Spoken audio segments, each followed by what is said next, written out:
So just standing comfortably and thinking about how we do that. You want to have your feet wide enough apart so that your hips feel supported. You want to move towards an alignment in your body that means that you've got these more or less straight lines going down through your body, allowing gravity to pull your weight downwards and into your feet rather than forwards or backwards. And that idea goes right up through your body. So you don't want, for instance, your head to be like this, because now your head is pulling you forwards. We'll come back to that in a few moments, but before we get too technical about this, just bringing your attention to the middle part of your body, and from there down into the ground. You want to feel in that your pelvis is sort of dropping downwards, and just turning gently in the centre of your body.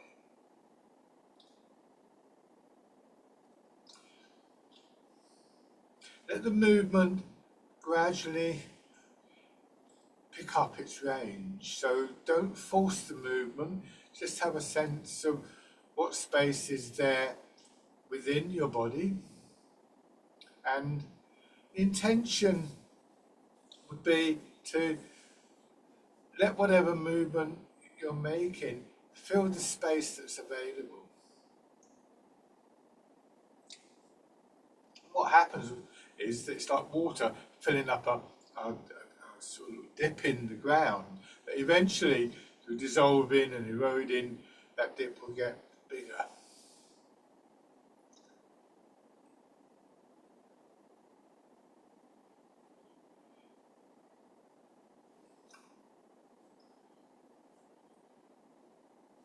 So as you stand, one of the things that we can do with these faster exercises is begin to get a sense for some of the basic principles and the effect that they have on the body.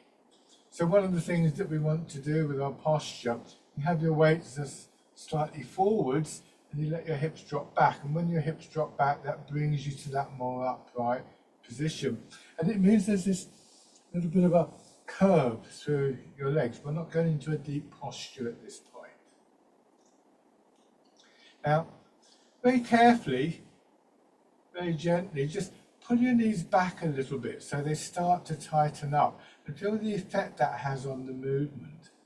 And just let your hips drop down again. And what we find is that when the knees are sort of pulled back and straighten up, actually the whole body tightens up, and again, going back to that idea of the space for the movement, that gets really quite restricted. And it's useful to have a sense of why we do certain things in Tai Chi. This helps us to move towards those qualities without actually forcing our bodies into an uncomfortable stance. The work on posture in Tai Chi is an ongoing project always. So don't force yourself to remain in an uncomfortable position, one where maybe you're feeling that your knees are getting sore or something like that. But just have a sense that as you drop down, as your centre of gravity drops down, we start to develop this sense of space within the body, and that allows for a much freer movement.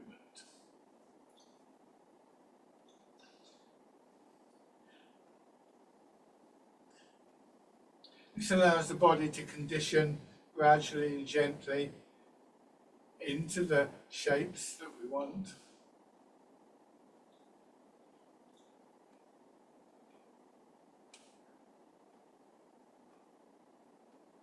And at the same time, builds an understanding of why we're doing these things. There's usually more than one reason, to be honest, but focusing on that idea that there's space within your body, there's less resistance in your body to movement. It becomes very subtle, as you'll see, if you haven't already seen.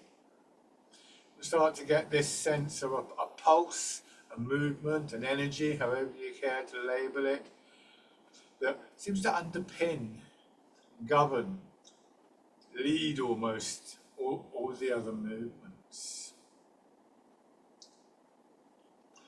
Another aspect that we can begin to appreciate more easily with the faster movements is the rhythm of the movement. And again, this relates to that pulse.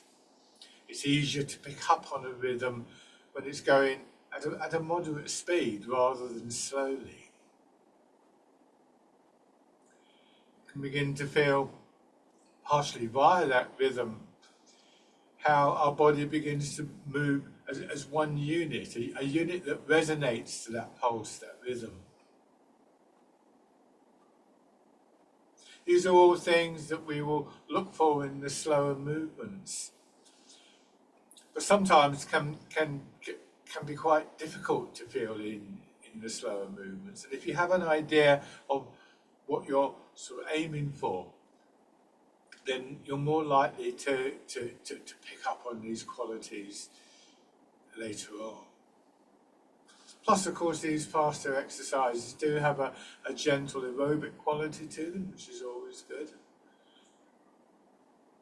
They are very good early morning exercises for these reasons, and to help your body just warm up, prepare for the day, and to help with this drawing in of your attention, because noticing all these different aspects, all these different factors, means that our attention starts to be grounded, centered in our bodies. And so this gathered quality, this calmer quality of mind also begins to become more obvious to us.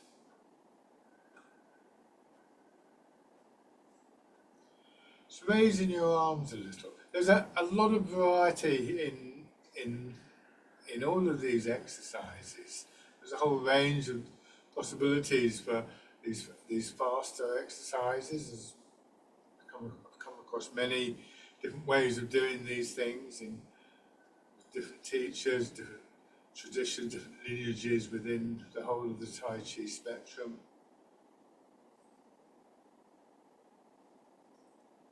Letting your hands drop down. Put one foot forwards, keeping the width of your step, and about the same in length, so not too long a stance. Just gently push your weight forwards and backwards and feel the centre of your body will once again start to naturally turn. A key thing here is a quality I sometimes refer to of moving from the ground, actively, deliberately using that slight sense of a push against the ground through your legs and your feet to move you forwards. Quite often our habit, for all sorts of good reasons actually, is to kind of angle the body forwards. But having begun to work on our structure, when we move from the ground, it's actually a good way to maintain that structure.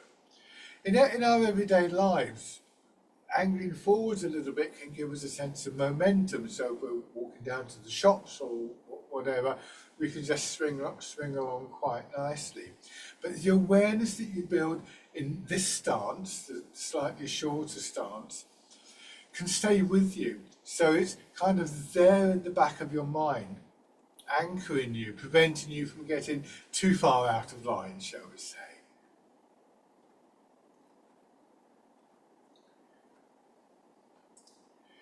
And again, particularly when we start to actively use our feet in this way, we develop this awareness of our body as one whole unit rather than separate parts. This holistic view again contributes to this gathering, calming of our attention. And again, we begin to get that sense of a movement that flows through the body, not specific to any one part of our body or any particular function. So this subtle aspect of the energy beginning to flow a bit more freely. change over. And these three aspects of what we're doing, the physical side of the movement, the body, the awareness and the intention, because we find that we can begin to bring an intentionality to these subtle changes and movements within the body, and the movement, the flow, the energy, all interact and support each other in one way or another. So again, there's a gathered quality here. And then just shake out. So think a little bit more about structure and posture before we start the main set of exercises. One way, there's many ways that we can look at this. One way that you might find quite useful is to imagine there's a series, what's sometimes referred to as platforms, going up through the body. We could say the feet are flat on the floor hopefully, you stand on is level. The feet are level, knees again quite level, knees level, hips and pelvis level, hips and pelvis level. Imagine another sort of level, another platform there, solar plexus, from there to the shoulders, and just letting your head rest on your shoulders. I can illustrate this. I grab a pile of books. Imagine that those books are stacked on a table. Then if the bottom book was somehow tilted over, everything's going to fall off. If it was a book in the middle, then say there, then the top book would slide off. So we work from the ground upwards in this sense. And again, if the book was resting on a table and you wanted, the pile was resting on the table, you wanted to move it, pushing on the top book is going to destabilize the whole lot. Pushing on the bottom book, moving from the base, from the ground, you're more likely to keep that structure. And once again, your head could just rest nicely on that, if that makes sense. So maybe that's a useful image. So we're constantly returning our attention to our feet, to our legs on a regular basis. And there's a grounding quality to that is very important for us. Excuse me, something's just flashed up on the screen, I don't need that. And we just get used to coming back to this. Oh, excuse me. People are trying. Okay. So just standing, and if that idea of the platform, the books, this is a useful one too, you bring that one to mind. Feeling how your body is supported.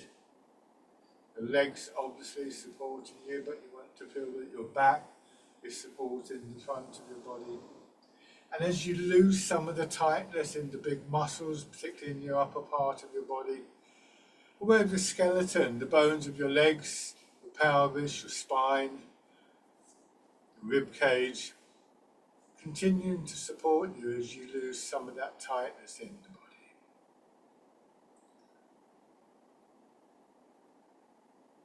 You may find that your breathing just settles a little more. And these are all aspects of what we call central equilibrium in Tai Chi. One of the ways of looking at everything we do from this point onwards is that we want to find ways to maintain central equilibrium. So try and have your weight a little bit forwards again, let your hips drop back, and then just drop back a little bit more, and your knees will bend more, so don't overdo this. If I do this, if for instance when I do that I pull my belly in tight, I let my hips drop back, I fall over straight away.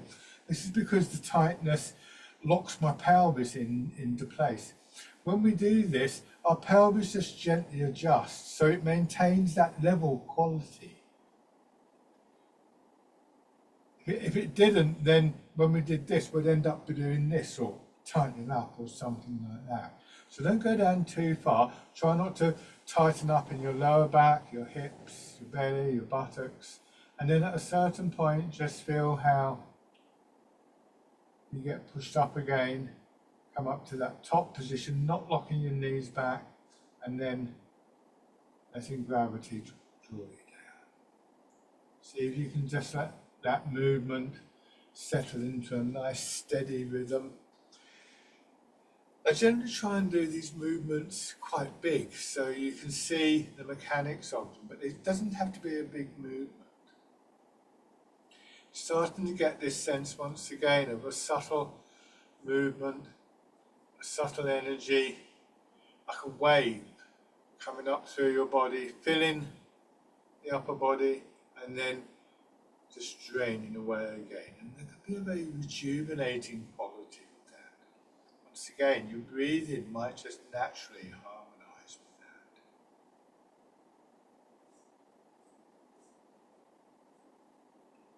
If your breathing does settle in with that, it may not last, so you might every now and then need to take an extra breath or a faster breath. That's absolutely fine. And as you drop down, you want to feel your centre of gravity dropping down. So this is called rooting down. The lower your centre of gravity, the more stable you are. And also we can think of rooting down as this process of gravity pulling us down, producing that upward movement, that upward energy. Now bringing your hands around as though you're cradling the ball, and as you're pushed up, that pushes your elbows out, turn your hands over as though they're resting on the ball and sinking down. Those of you familiar with the movements, you'll probably have some kind of memory, some kind of shape in your mind. And that can make it a little bit easier to keep in the back of your awareness this quality of central equilibrium. The Chinese term is Zhongding. And a gentle intention to maintain central equilibrium through all of the movements, which some of these movements can be quite challenging. Central equilibrium allows the energy to flow, allows our body to stay in line, encourages this gathered calmness of our attention.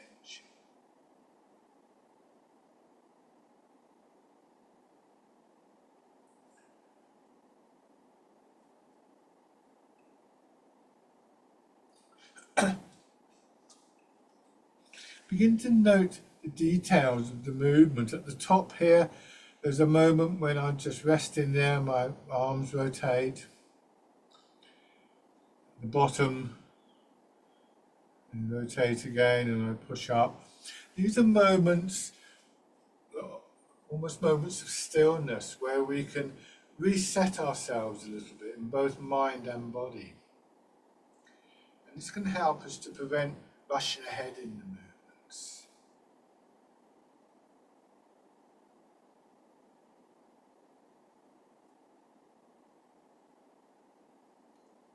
Turning your fingers out. And this time the expansion, pushing your arms away from the body. The exercise, the wild goose.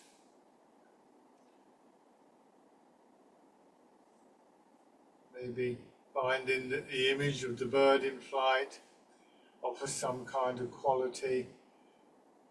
Sometimes the images can offer something to our intention, bring something to the movement that way.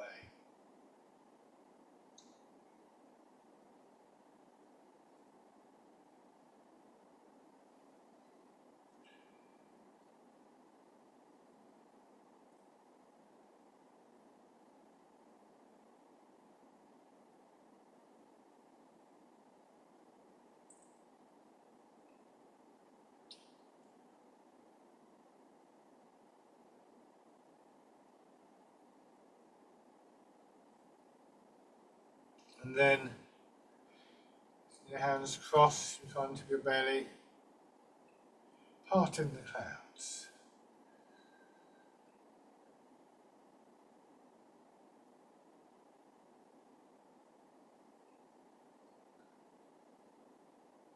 Okay, not rushing from one stage of a movement to another. And a good way to begin to neutralize that urgency that we can sometimes feel is to notice details of posture and movement. Here, for instance, at the top of the movement, fingers spread out nice and gently. Here, at the bottom of the movement, just aware of the weight of your arms.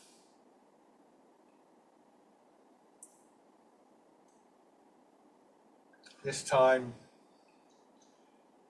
let your hands come down to your sides. Feel that your arms are quite heavy. Feel the weight of your body flowing down through your hips.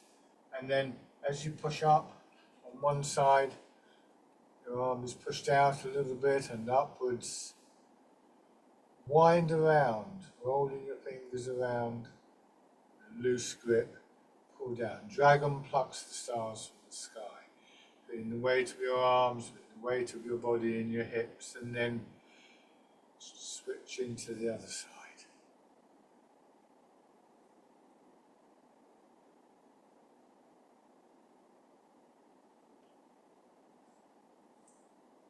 So one of the ongoing developments for us in Tai Chi is a greater and greater awareness of details of posture and movement.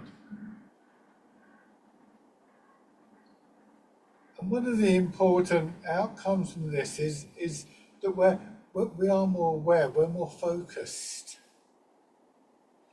more gathered in our attention. So the detail has a physical relevance, of course, relevant to the flow of energy, but it also makes a strong contribution to what we might think of as that meditational aspect of the art.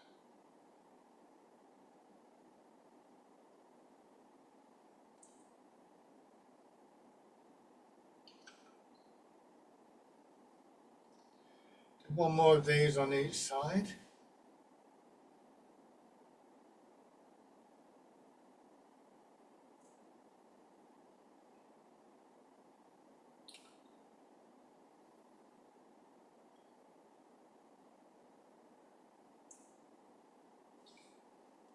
So hips drop, pulling your shoulder down, your shoulder pulls your arm down.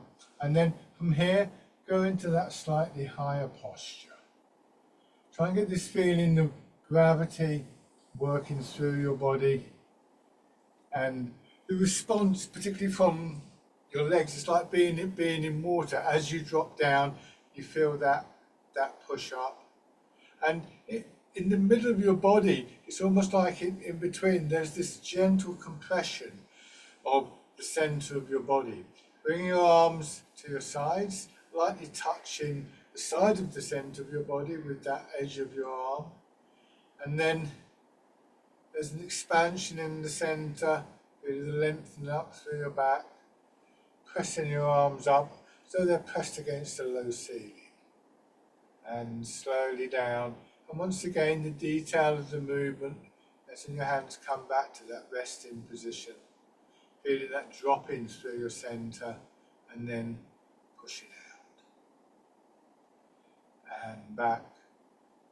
Just allowing the hips to drop back, feeling the connection to the ground, that compression, followed by an expansion.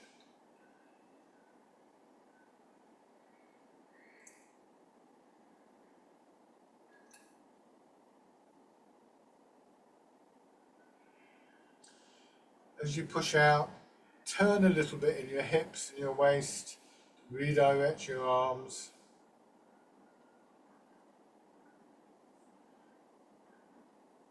And then turn in the other direction.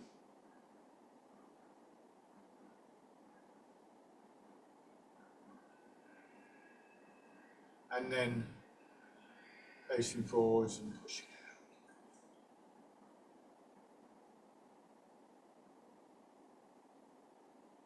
Pushing in four directions. A movement that really helps us to investigate the significance of that central part of the body, pelvis, hips, waist, sometimes referred to as the dantian or the lower dantian, becomes the place where we rest our attention.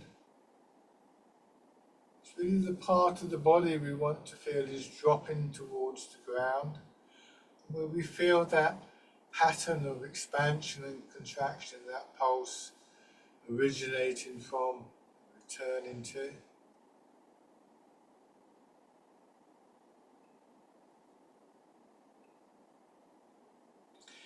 When we turn in the center of the body, it directs our arms, our upper body, and in time we learn it also directs our feet and our legs.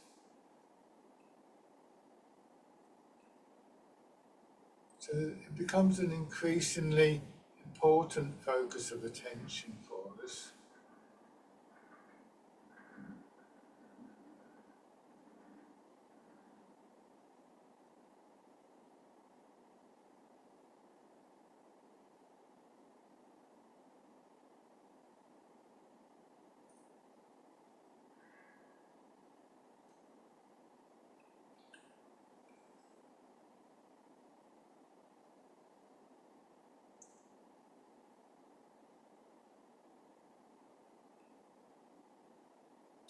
The hips dropping back, weight a little bit forwards, so that that downward and upward movement can still continue to flow through the body.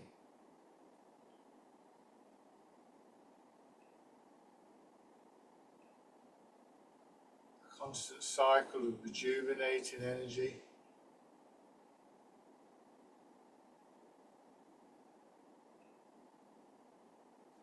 Your arms drop down, and again focusing on one side, some of your arm pushed away from your body, fingers draw back a little bit, elbows soft, curved, arms swinging up, straight down the midline.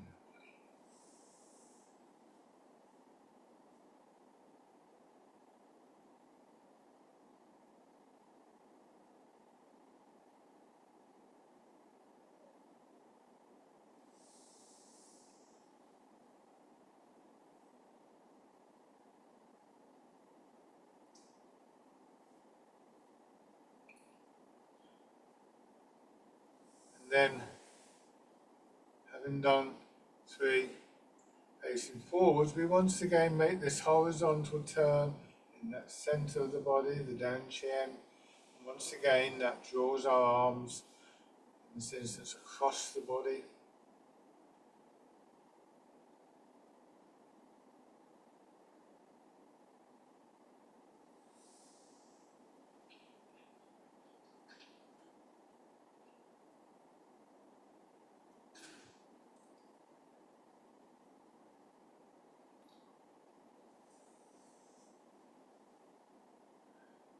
Change the sides.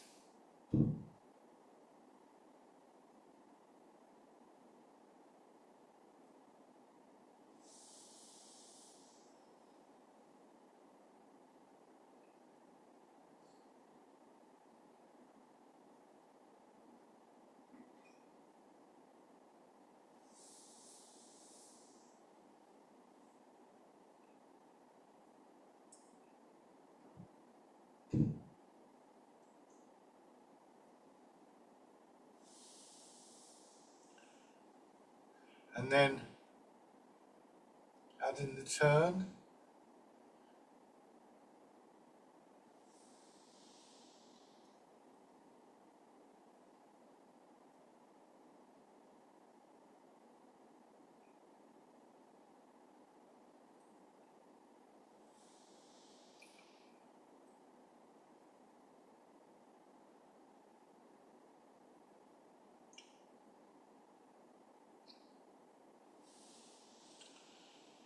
Now, mostly we can keep this idea of the platforms, the books, however you care to think about it. But we can also make use of that aspect of the posture. If we push our hips back, the pelvis tilts and the whole of the upper body tilts forwards. Now to come back to the upright, we simply let the hips drop, and that means that the pelvis comes back to the level. We're going to use this vertical rotation in the center of the body in the next two exercises. Go very carefully, although in theory this is a very good movement for the back. It's a very strong movement on our back. It's important that your hips go back because that maintains your centre of gravity over your legs. I simply tilt forwards here. I'm just going to fall over because my centre of gravity is going forwards. So it doesn't have to be a big movement. So go nice and easily. Start by sinking down. You push up and your arms come out a little bit, and then you sink down again, push your hips back, letting the arms follow the movement. This is rowing a boat in the middle of the lake. Coming back up nice and easy, not straining in your back, your shoulders or your neck. So learning to come upright, not by stiffening up and straining against gravity, but really by allowing gravity to pull your hips back and down. So here, for instance, again, this is exaggerated. You see, hips have gone all the way back. All I want to do now is to let them drop down, and that will bring my head up. But as I say, it is still a strong movement, and again, it can take time for your back and spine to condition to allow this to happen.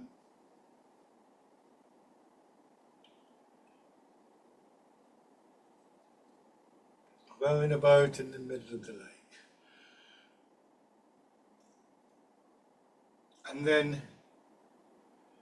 as you come up this time, hands palm down in front of your belly, you turn horizontally and then push the hips back, swing across, this is polishing the table, come back, turn to the center, change direction.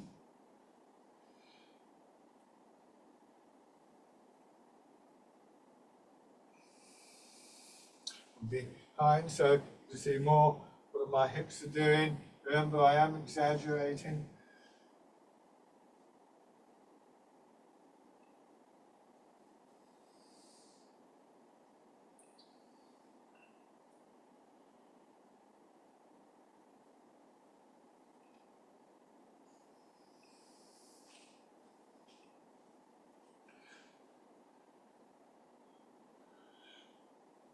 We come back to that vertical position of central equilibrium, and there's just a moment of settling into that before we move out again.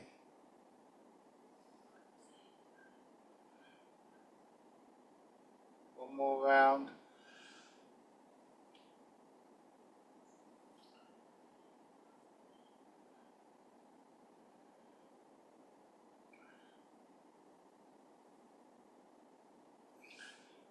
And just stand.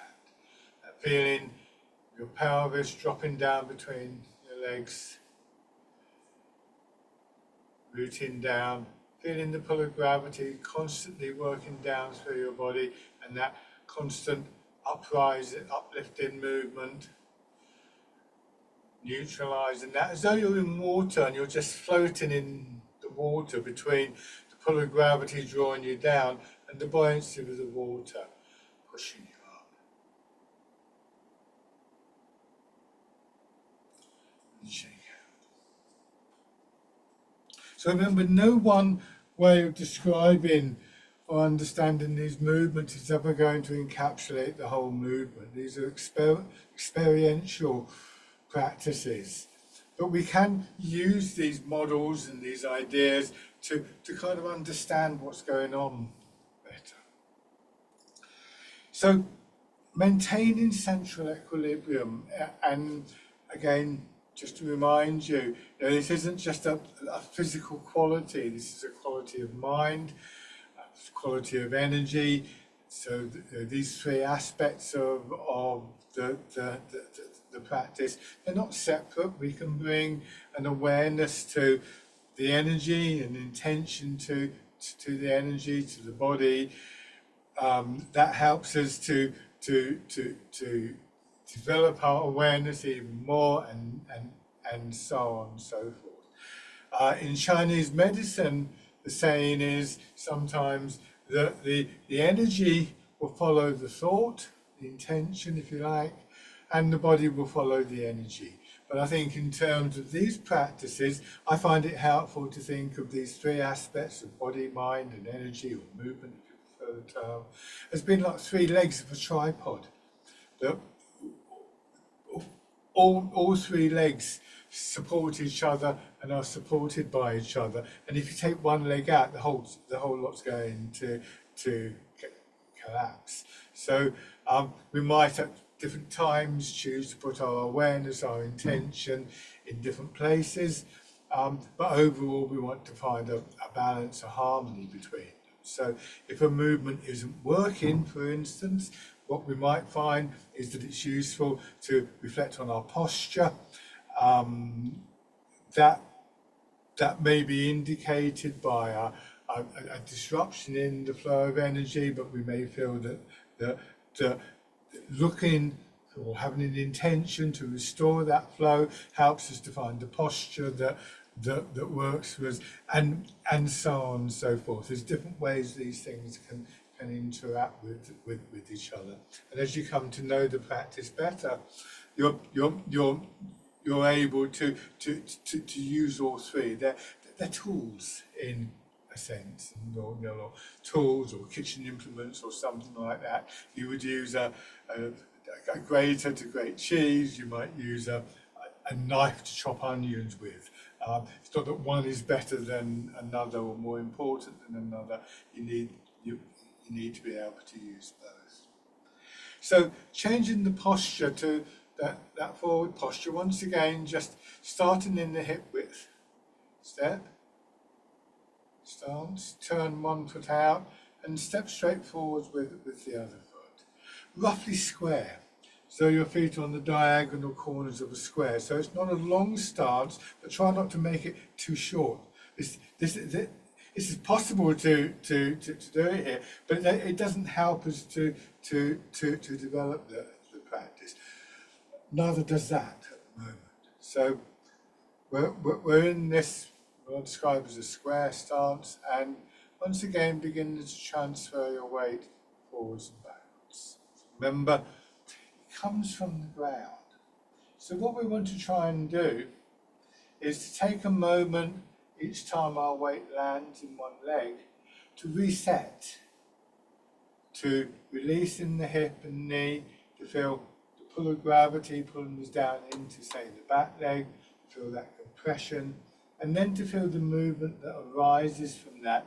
And the intention is for that movement to take you into the front leg. And then you just repeat that with the front leg. So again, all aspects of what we're doing can benefit from that. The intention to settle and the detail that goes with that helps, again, to neutralize that urge that we so often feel to sort of get on with things and to do it and to rush ahead. It can feel as though we're running downhill, but Tai Chi urges us to seek the stillness within the movement.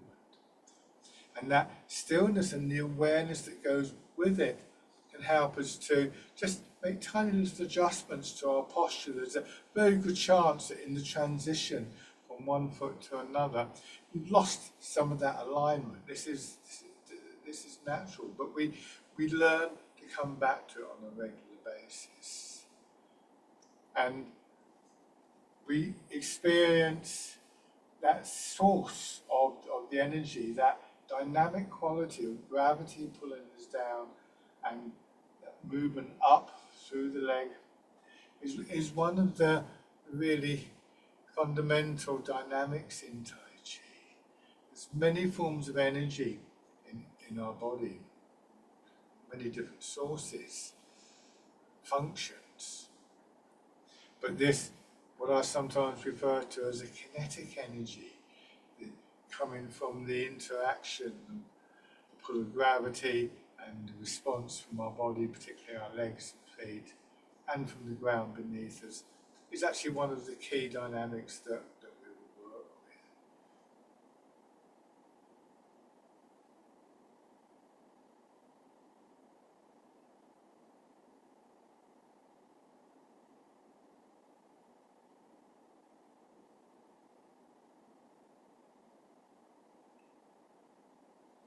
At the moment, you'll only be getting a portion of your weight into the supporting leg, be something like 70% when you go back. When you go forwards, more like 60, not quite as much.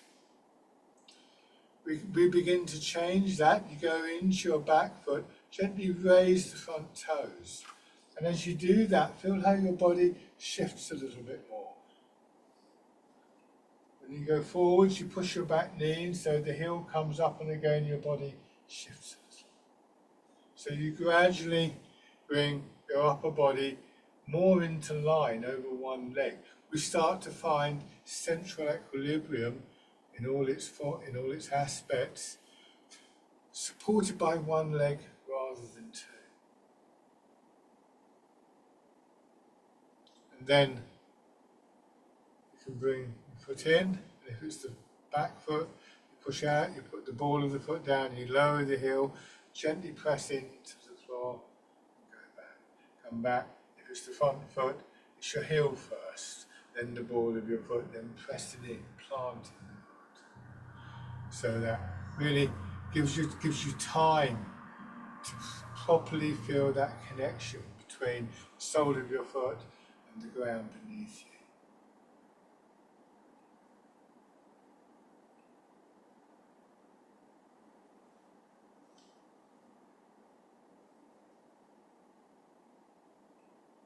And then on the other side, as you move, you might find it helpful to keep that image of the platforms, the books, or any other image that you come across in these arts that helps you to maintain that alignment.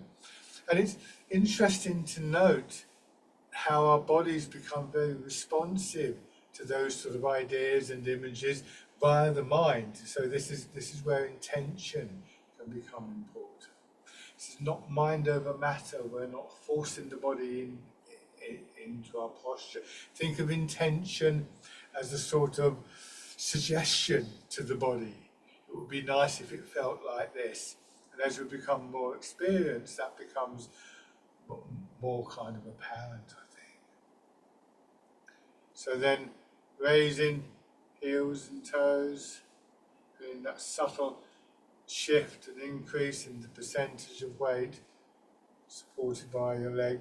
Be careful of your knees. It's quite often we find ourselves stiffening up a little bit in the knees as we do this. But remember, we want the weight to drop to the feet. We step in, push out, plant the foot.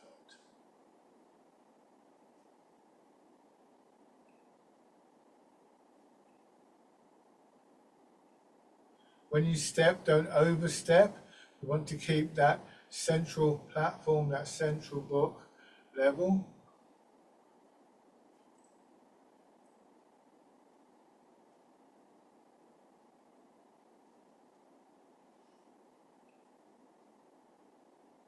And then step through. Go forwards or backwards depending on where you have room. Just letting your attention rest in the experience of the walking, the stepping for its own sake.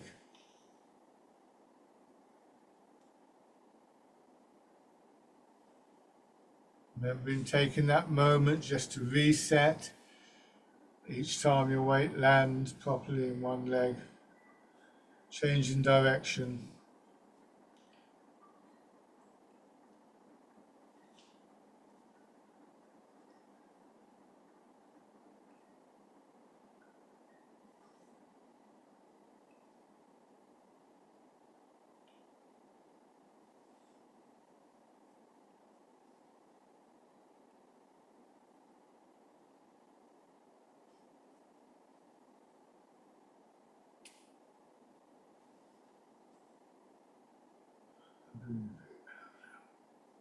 Now, go back into this forward stance.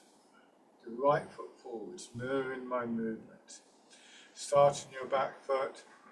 Ease forwards, and as you settle again in the front leg, just let your arms swing through a little. Coming back as you settle in your back leg, the arms swing through. Most of the time, your arms are being pulled, but they just swing through here and here. This is fisherman cast net. So now that movement, that energy arising from the ground, expands up once again through your back, through your belly, chest, and finally into your arms.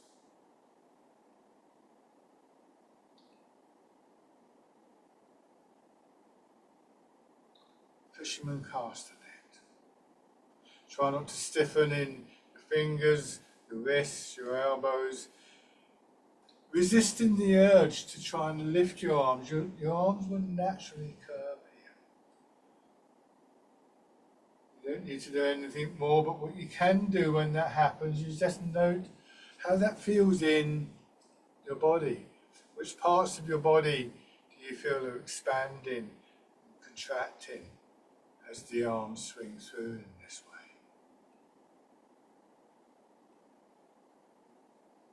And this time, as they swing forwards, turn, and once again, turning in the centre, redirect your arms. Arms dropping down here, sinking into the back foot, feeling the expansion, pushing your arms out, guiding the direction of the arms through the centre of your body. This is Wind Blows the Willows.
Shake out.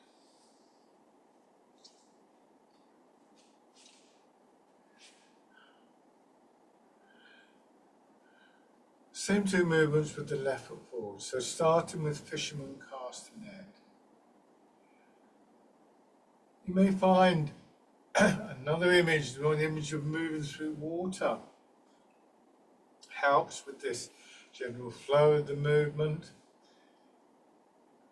Reminder, perhaps, that we're trying to maintain central equilibrium at all times, even in the face of that resistance that water offers. So there's a strength that starts to come through, a soft strength, shall we call it, a different quality of strength, a resilience in our bodies, a resilience in the flow of energy building.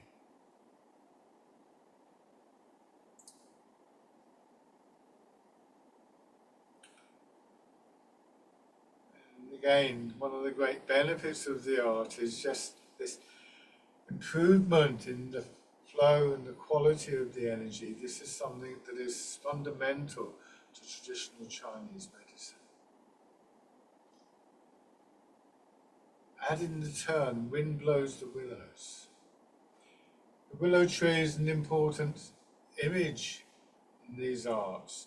Willow trees have very deep roots, very supple wood. It's said that in a high wind, the willow tree will bend and spring back, rather than like other trees which may get blown over. quality much admired in Tai Chi.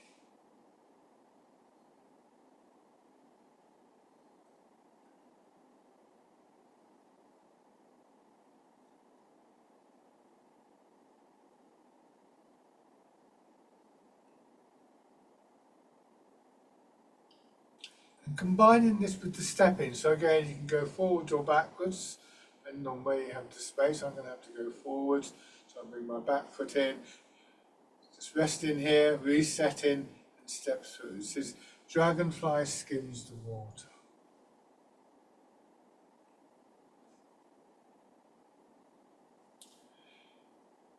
And you may find, after resetting, that you're able to just raise your leg.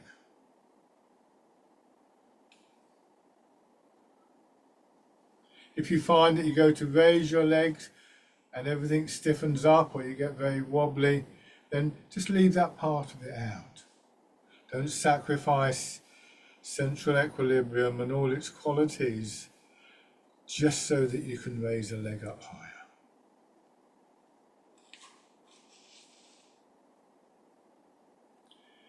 Going back.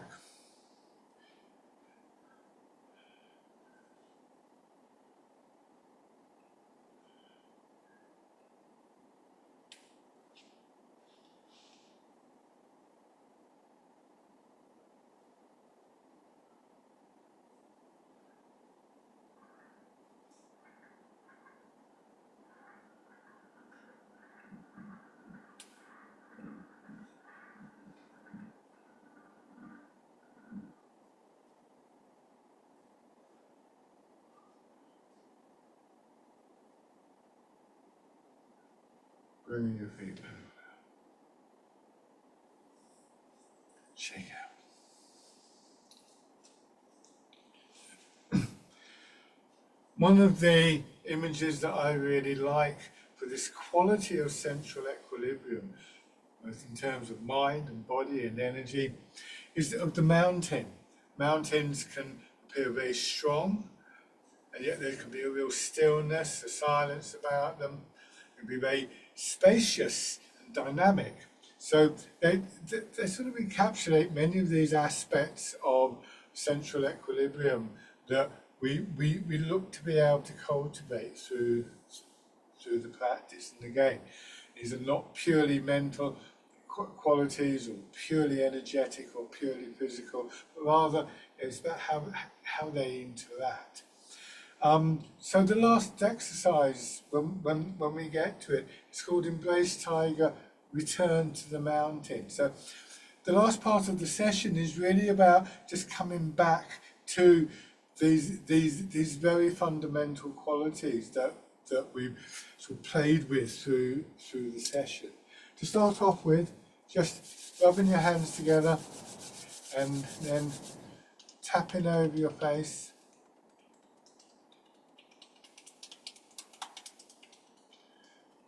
Over your head and neck, down to one shoulder and your arm, and then on the other side,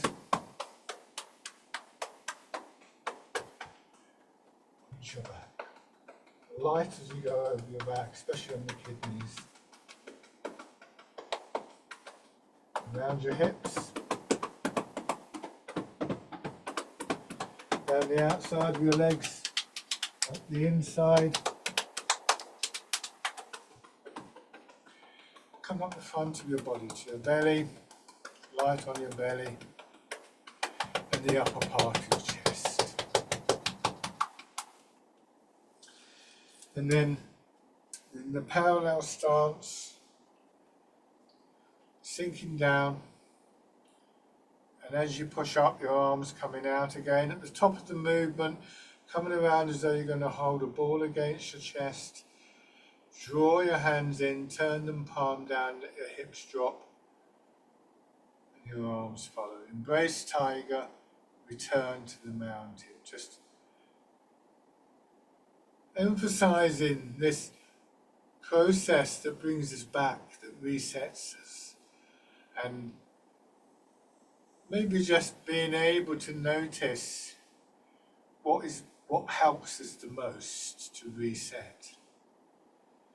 An image, a sensation in the body, an idea, combination of those.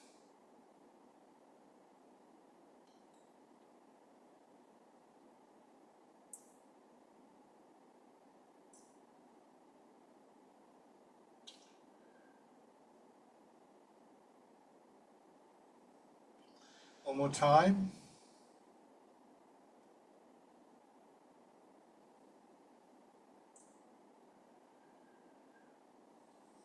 And stand.